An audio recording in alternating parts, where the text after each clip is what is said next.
बेंगलुरु की सबसे हैरान करने वाली मर्डर मिस्ट्री। एयरपोर्ट पर मिली थी एक लाश। वो लड़की मॉडल थी। कैसे 13 दिनों में कैसे सुलझी वो मिस्ट्री। एक खूबसूरत लड़की की लाश, ना कोई पहचान, ना कोई सुराग। बेहद उलझी हुई एक अजीब मर्डर मिस्ट्री, जिसकी पहचान करने में ही पुलिस को 13 दिन लगे। इन 13 दिनों में 20 पुलिस अफसरों की कई टीमों ने जांच की। 15,000 से ज्यादा लोगों से पड़ताल हुई। 14,000 जीन्स और 1200 टाइटन घड़ियों में सुराग की तलाश हुई। तब जाकर सुराग के नाम पर मिली भी तो एक अधूरी जानकारी। फिर अचानक नाराजगी में एक पुलिस अफसर ने फोन पर किसी से बात की। अब उस बात से ही पुलिस को वो सुराग मिल गया जो इन 13 दिनों में 24 घंटे की लगातार जांच के बाद भी शायद नहीं मिला था। उस छोटी सी लीड की मदद से उसी पुलिस टीम ने महज 5 घंटे के भीतर ही पूरे केस का खुलासा कर दिया। अब कातिल भी सामने था और कत्ल का मकसद भी। बेंगलुरु पुलिस की अनोखी तफ्तीश, ये रियल क्राइम स्टोरी हिंदी आपको हर कदम पर उलझाएगी। Bengaluru murder mystery.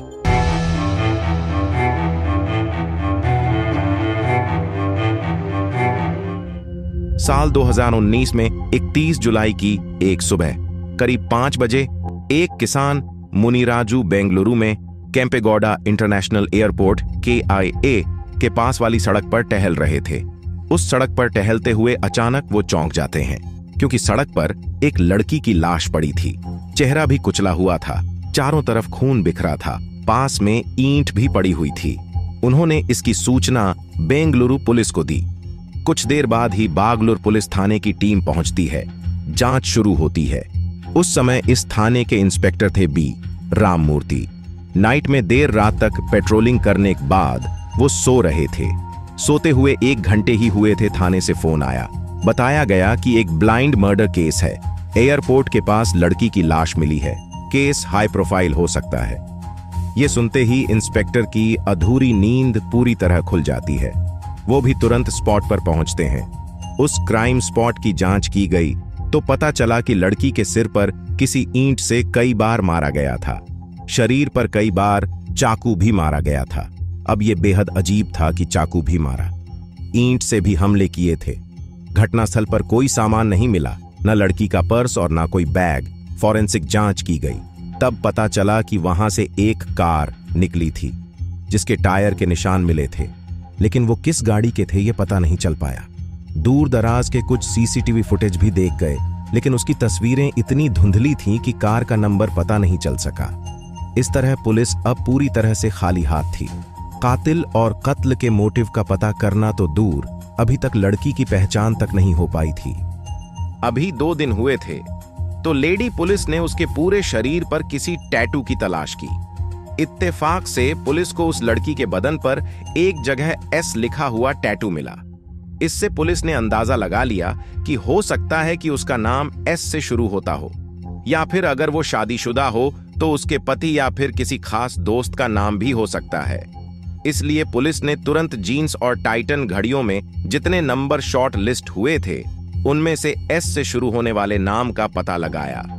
तब टाइटन घड़ी खरीदने वालों की संख्या अब 115 तक पहुंच गई। यानी पुलिस को उम्मीद थी कि अब इन्हीं 115 लोगों में से किसी एक ने घड़ी खरीदी होगी। पुलिस ने फिर से उन 115 लोगों से संपर्क किया, लेकिन फिर भी कोई सुराग नहीं मिल सका। जीन्स वाले में भी कोई जानकारी नहीं मिल सकी। उधर एयरपोर्ट पर पिछले 2 से 3 दिनों में ऐसा एक भी यात्री नहीं था जिसकी फ्लाइट मिस हुई हो। यानी पुलिस ने जितने भी एंगल से जांच शुरू की थी, किसी से भी उस लड़की की पहचान करने में सुराग नहीं मिल पाया।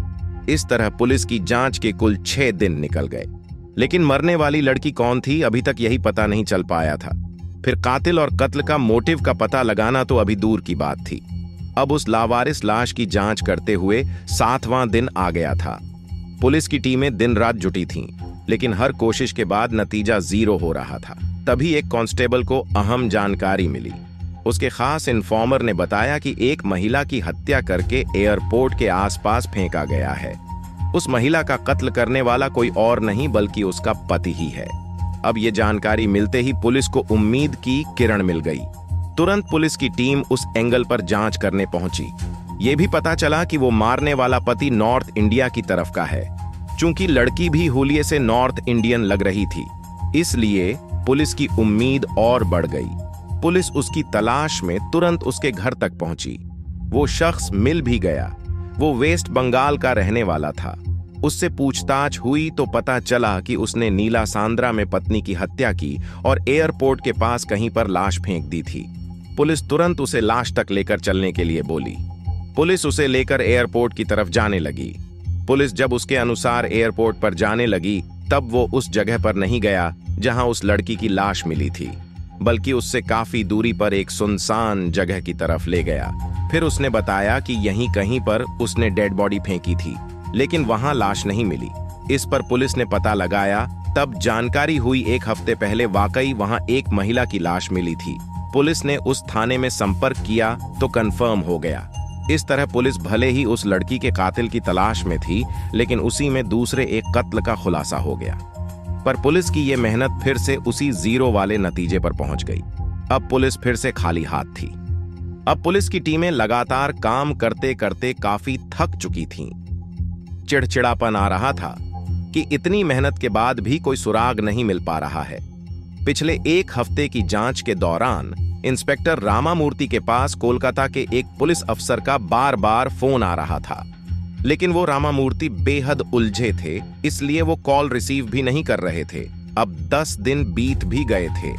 तभी फिर उस कोलकाता पुलिस का फोन आया। असल में 1 महीने पहले ही बेंगलुरु इंस्पेक्टर रामामूर्ति की टीम ने गोल्ड चुराने वाले एक शातिर चोर कार्तिक को कोलकाता से अरेस्ट किया था। इसने बेंगलुरु में दर्जनों चोरियों को अंजाम दिया था।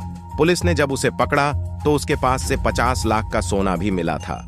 अब कोलकाता पुलिस को शक था कि अपने लोकल शहर में हुई चोरियों में भी कार्तिक का हाथ तो नहीं, इसलिए वो बेंगलुरु पुलिस से बात कर उस कार्तिक चोर को रिमांड पर लेना चाहती थी। इसलिए कोलकाता पुलिस का वो अफसर बार बार फोन कर रहा था। उस दिन भी कोलकाता न्यू टाउन थाने की पुलिस ने रामामूर्ति को फोन किया था। तब उन्होंने फोन उठा लिया और पिछली कॉल रिसीव नहीं करने की वजह बताने लगे। वो कहने लगे कि एक लड़की की लाश मिली है, देखने में वो नॉर्थ इंडिया की लगती है। हम लोगों 15,000 से ज्यादा लोगों की जांच कर ली, लेकिन कोई सुराग नहीं मिला। कोई मिसिंग रिपोर्ट भी नहीं मिल रही है। इस पर उस पुलिस वाले ने कहा कि 1 मिनट रुकिए, मेरे यहाँ भी एक व्यक्ति ने अपनी पत्नी की मिसिंग रिपोर्ट लिखवाई है। उसने बताया कि उसकी पत्नी बेंगलुरु गई थी और लापता हो गई है। उस व्यक्ति का नाम सुदीप डे है और उसकी लापता हुई पत्नी का नाम पूजा डे है। ये सुनते ही इंस्पेक्टर रामामूर्ति ने सोचा कि इसे भी चेक ही कर लेते हैं, इसलिए उस लड़की की लाश वाली फोटो उस कोलकाता पुलिस को भिजवाते हैं। इत्तेफाक से जब ये सब कुछ चल रहा था, उसी समय उनकी एक जांच टीम के पुलिस से दिल्ली के अली नामक शख्स ने संपर्क किया। उसने बताया कि जिस घड़ी की आप लोग बात कर रहे हैं, उसे मैंने ही दिल्ली में खरीदा था। उसे मैंने अपनी गर्लफ्रेंड को गिफ्ट किया था। पुलिस ने उस लड़की का नाम पूछा तो पता चला कि उसका नाम पूजा डे है। ये सुनते ही पुलिस को फिर से एक उम्मीद दिखने लगी, क्योंकि थोड़ी देर पहले कोलकाता पुलिस ने यह कंफर्म किया कि सुदीप डे की जो पत्नी लापता हुई है, उसका भी नाम पूजा डे है। और अब दिल्ली से अली ने फोन पर बताया कि उसने ये घड़ी जिसे दी थी उसका नाम भी पूजा डे है। लेकिन पुलिस को असमंजस थी कि अगर वो पूजा डे है तो फिर सुदीप की पत्नी कौन है। अगर वो सुदीप की पत्नी है तो फिर अली की गर्लफ्रेंड कौन है। खैर, ये बात साफ थी कि जो घड़ी लड़की ने पहनी थी उसे अली ने ही खरीदी थी। लिहाजा पुलिस अब उस लड़की को पूजा डे मानकर जांच करने लगी। इसी बीच पुलिस ने कोलकाता और दिल्ली दोनों जगहों पर लड़की की फोटो भेजी। यहां पर किस्मत ने भी पुलिस का साथ दिया और दोनों ने कंफर्म कर दिया कि वो मरने वाली लड़की पूजा डे ही थी। लिहाजा पुलिस की टीम अब कोलकाता और दिल्ली में अली की पड़ताल में तुरंत जुट गई, क्योंकि अब आशंका यही लग रही थी कि कहीं कोलकाता में रहने वाले सुदीप को अपनी पत्नी के अफेयर में पता चल गया हो तो सकता है कि उसका मर्डर किया हो या फिर किसी से कराया हो। इसके बाद खुद कोलकाता में उसकी मिसिंग की कंप्लेंट कर रहा हो। और दूसरा एंगल ये था कि कहीं अली को पूजा ने धोखे में रखकर दोस्ती की हो, जिसके बाद अली नाराज होकर उसका कत्ल करा दिया हो। लेकिन हैरानी वाली बात यह थी कि अगर अली ही मर्डर कराता तो खुद ही पुलिस से संपर्क क्यों करता। इस तरह पुलिस अली की पर संदेह तो कर रही थी, क्योंकि जांच में किसी को 100% ना शक कर सकते हैं और ना ही पूरी तरह से उसे इग्नोर कर सकते हैं। इसलिए पुलिस ने भले अली को शक के दायरे में कम ही माना और सुदीप को ज्यादा, लेकिन दोनों की पड़ताल शुरू हुई। अब बेंगलुरु में जो 20 पुलिस वाले थे, उनमें कुल 3 टीमें बनाई गईं। सबसे छोटी टीम अली वाले एंगल पर जांच में जुटी। बाकी 2 बड़ी टीमों में से एक टीम कोलकाता में रहने वाले सुदीप पर पड़ताल करने लगी, जबकि एक और टीम को पूजा डे का फोन नंबर मांगकर उसकी डिटेल निकाल जांच करने का जिम्मा सौंप दिया गया। सुदीप डे ने पुलिस की जांच में बताया कि दोनों ने 7 साल पहले ही शादी की थी, लेकिन उनका कोई बच्चा नहीं है। उसकी अभी उम्र 32 साल थी।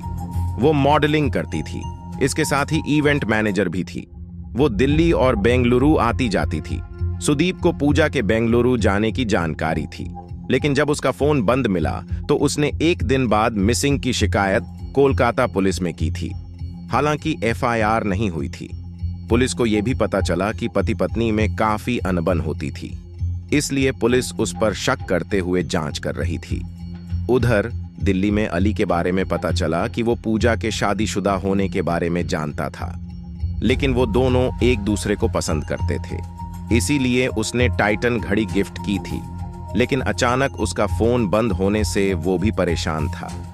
जब उस तक घड़ी खरीदने वाले का ढूंढते हुए पुलिस ने पूछा था, तो शुरू में वो कुछ परेशान था, फिर खुद ही बताया था।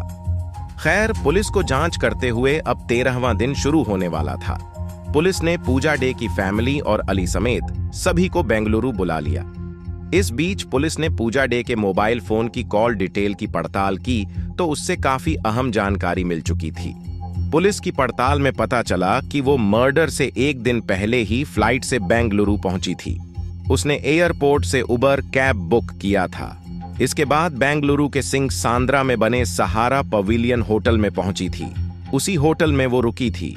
होटल में आने के बाद भी कैब बुक करके कुछ लोगों से मीटिंग करने के लिए गई थी। अब पुलिस उस होटल में पहुंची जहां पूजा डे रुकी थी। होटल के सीसीटीवी फुटेज को देखा गया तो इस बात पुष्टि हो गई कि ये वही पूजा थी जिसकी हत्या हुई थी। अब पूजा की सारी डिटेल होटल से ली गई, कब एंट्री की, कब कब आई और गई। तब होटल की रिसेप्शनिस्ट ने बताया कि रात 3:50 पर वो होटल से अपना चेकआउट किया था। उस समय एक कैब ड्राइवर लेने आया था। ये वही ड्राइवर था जो दिन में भी पूजा को अपनी कैब से ही कहीं ले गया था। लेकिन चौंकाने वाली बात थी कि जिस रात में पूजा ने होटल से चेकआउट किया था, उस समय ऑनलाइन कैब की बुकिंग नहीं थी। इसलिए पुलिस को यह समझ आ गया कि कैब ड्राइवर ने ही इसकी साजिश रची होगी और बिना बुकिंग के डायरेक्ट पैसे लेकर उन्हें छोड़ने के लिए हामी भर दी होगी। अब पुलिस को होटल के भीतर और बाहर वाले सीसीटीवी फुटेज से उस ड्राइवर का चेहरा भी मिल गया और गाड़ी का नंबर भी। फिर क्या था, पुलिस ने जांच के 13वें दिन महज 5 घंटे के भीतर ही कैब ड्राइवर के घर तक पहुंच गई। घर पर ही कैब ड्राइवर मिल गया। उसका नाम नागेश एचएम था, उम्र करीब 22 साल। वो हैगनाहल्ली क्रॉस का रहने वाला था।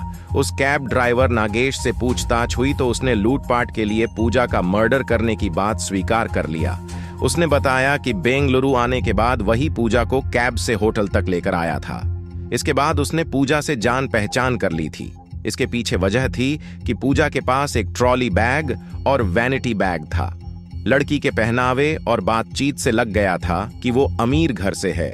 दूसरी बड़ी बात थी कि वो अकेली ही बेंगलुरु आई थी। चूंकि नागेश के भाई ने 2 कारें खरीदी थीं, दूसरी कार की ईएमआई भरने में उसे दिक्कत आ रही थी। असल में उसके 2 ईएमआई बाउंस हो गई थी, इसलिए काफी पैसों की जरूरत थी। लिहाजा उसने पहले ही पूजा से बातचीत करने के दौरान ही सोच लिया था कि अब वो उससे लूटपाट कर लेगा और ऑनलाइन बुकिंग नहीं कराऊंगा तो पुलिस उसे कभी ट्रेस भी नहीं कर पाएगी। इसलिए जब देर रात में होटल से निकलना था तो उसने बुकिंग करने के लिए मना कर दिया था और सीधे 1200 रुपये में उन्हें उनके बताए स्थान पर छोड़ने के लिए तैयार हो गया था। यही वजह थी कि घटना वाली रात पूजा ने कैब की बुकिंग नहीं की थी। कैब ड्राइवर ने पुलिस को बताया कि रात में जब वो कैब से लेकर पूजा को जा रहा था, उसे नींद आ रही थी। चूंकि रात के 4 बज रहे थे तो पूजा कैब वाले पर भरोसा करते हुए कार में ही सोने लगी थी।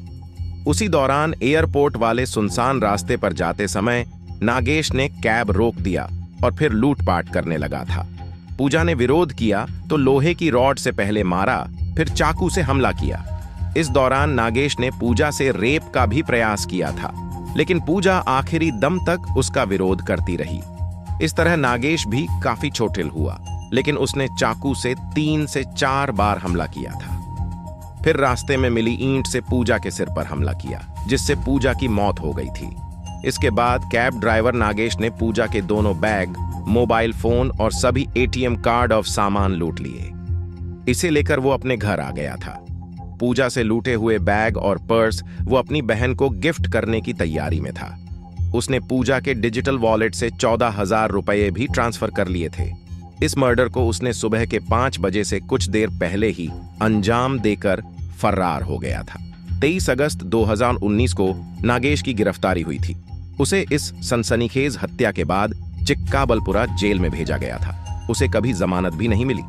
पुलिस अधिकारी बताते हैं कि 15 मार्च 2021 को इस केस में चार्जशीट दाखिल हुई थी, लेकिन सितंबर 2021 में ही जेल में फूड पॉइजनिंग के कारण नागेश की मौत हो गई। नागेश की मौत ठीक उस समय हुई जब उसके खिलाफ कोर्ट में सजा के ट्रायल शुरू होने वाला था, लेकिन उसकी मौत हो जाने से पुलिस ने इस केस को हमेशा के लिए बंद कर दिया।